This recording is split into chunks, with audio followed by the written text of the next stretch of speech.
And lastly tonight, a special comment on the advertising of terrorism. The commercial you have already seen. It is a distillation of everything this administration and the party in power have tried to do these last 5 years and 6 weeks. It is from the Republican National Committee. It shows images of Osama bin Laden and Ayman Zawahiri. It offers quotes from them, all as a clock ticks ominously in the background. It concludes with what Zawahiri may or may not have said to a Pakistani journalist as long ago as 2001, his dubious claim that he had purchased suitcase bombs. The quotation is followed, by sheer coincidence no doubt, by an image of a massive explosion.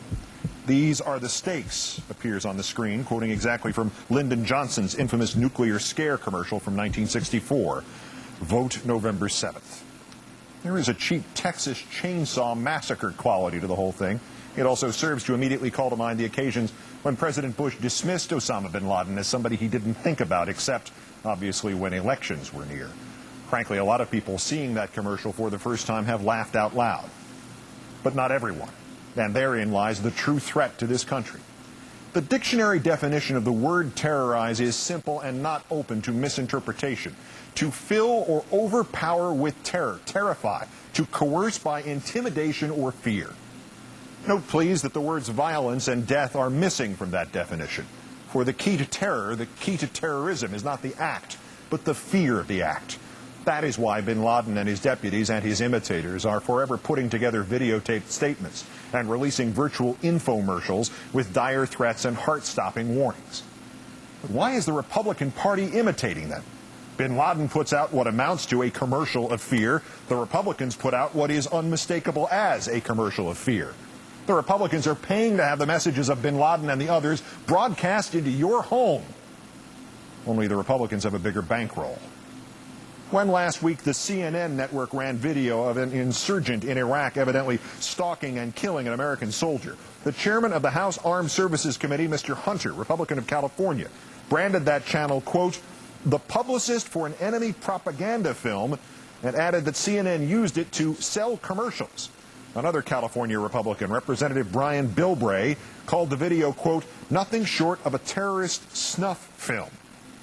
If so, Mr. Bilbray, then what in the hell is your party's new advertisement? And Mr. Hunter, CNN using the video to sell commercials? Commercials!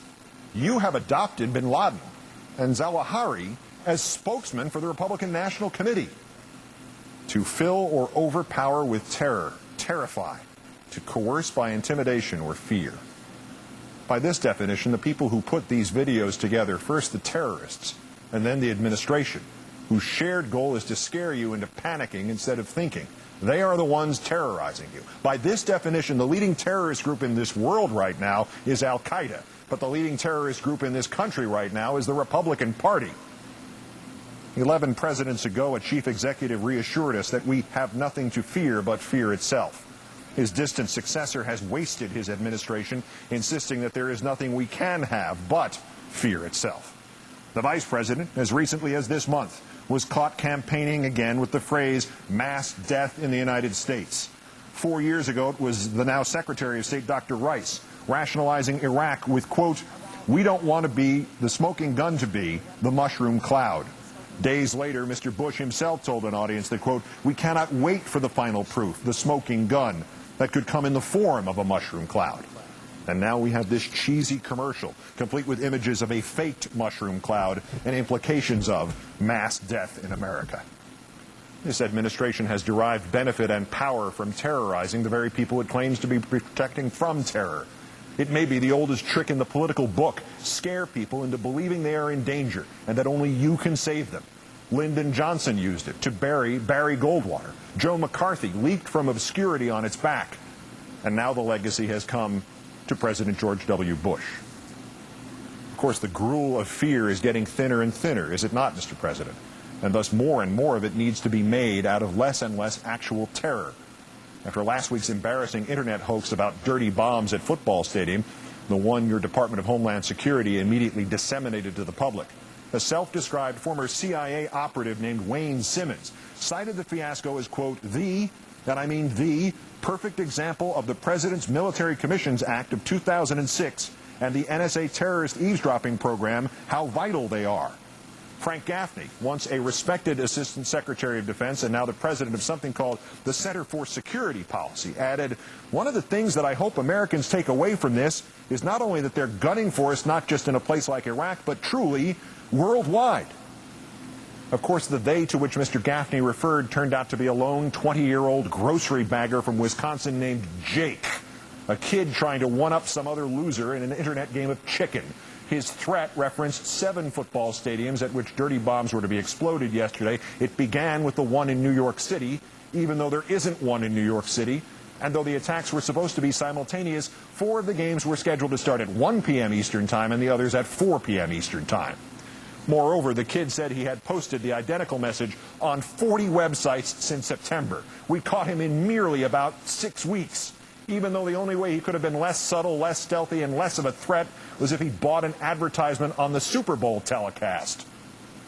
Mr. Bush, this is the what, 100th plot your people have revealed that turned out to be some nonsensical misunderstanding or the fabrications of somebody hoping to talk his way off a waterboard in Eastern Europe? If, Mr. President, this is the kind of crack work that your new ad implies that only you and not the Democrats can do, you, sir, need to pull over and ask for directions. The real question, of course, Mr. Bush, is why did your Department of Homeland Security even release that information in the first place? It was never a serious threat.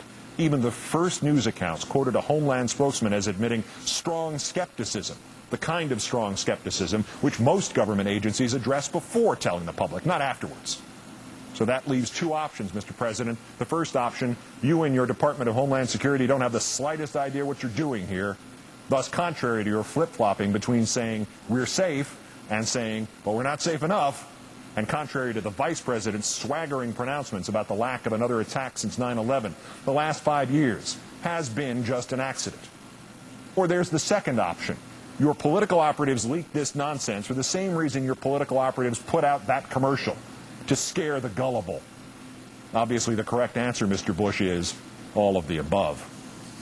There are some of us who could forgive you for trying to run your candidates on the coattails of the Grim Reaper, for reducing your party's existence to death and attacks us. It's cynical and barbaric, but after all, it may be merely the natural extension of the gutter politics to which you have subscribed since you sidled over from baseball and the business world of other people's money. But to forgive you for terrorizing us, we would have to believe you somehow competent in keeping others from terrorizing us. Yet last week, construction workers repairing a subway line in New York City were cleaning out an abandoned manhole on the edge of the World Trade Center site when they stumbled on the horrific and the impossible. Human remains from 9/11. Bones and fragments. 80 of them, some as much as a foot long. The victims had been lying, literally in the gutter, for 5 years and 5 weeks. The families and friends of each of the 2,749 dead, who had been grimly told in May 2002 that there were no more remains to be found, were struck anew as if the terrorism of that day had just happened all over again. And over this weekend, they have found still more remains. And now this week will be spent looking in places that should have already been looked at 1,000 times 5 years ago. For all the victims in New York, Mr. Bush, the living and the dead, it is a touch of 9/11 all over again. Michael. And the mayor of this city, who called off the search 4.5 years ago, is a Republican. The governor of this state with whom he conferred is a Republican. The House of Representatives, Republican. The Senate, Republican. The President, Republican. And yet you can actually claim that you and you alone can protect us from terrorism? You can't even recover our dead from the battlefield. The battlefield in an American city, when we've given you 5 years and unlimited funds to do so. While citing a Military Commissions Act so monstrous that it has now been criticized by even the John Birch Society, you told us, Mr. Bush, quote, "There is nothing we can do to bring back the men and women lost on September 11th, 2001, yet we'll always honor their memory, and we will never forget the way they were taken from us." Except, of course, for the ones who have been lying under a manhole cover for 5 years. Setting aside the fact that your government has done nothing else for those 5 years but pat itself on the back about terror while waging pointless war on the wrong enemy in Iraq and waging war on the cherished freedoms in America. Just on this subject of counterterrorism, sir, yours is the least competent government in time of crisis in this country's history. These are the stakes, indeed, Mr. President. You do not know what you are doing. And the commercial, the one about which Zawahiri might say, hey, pretty good, we love your choice of font style. All that further needs to be said about that is to add 3 words to Shakespeare.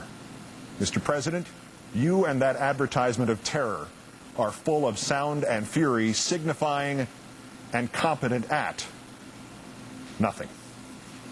Good night and good luck.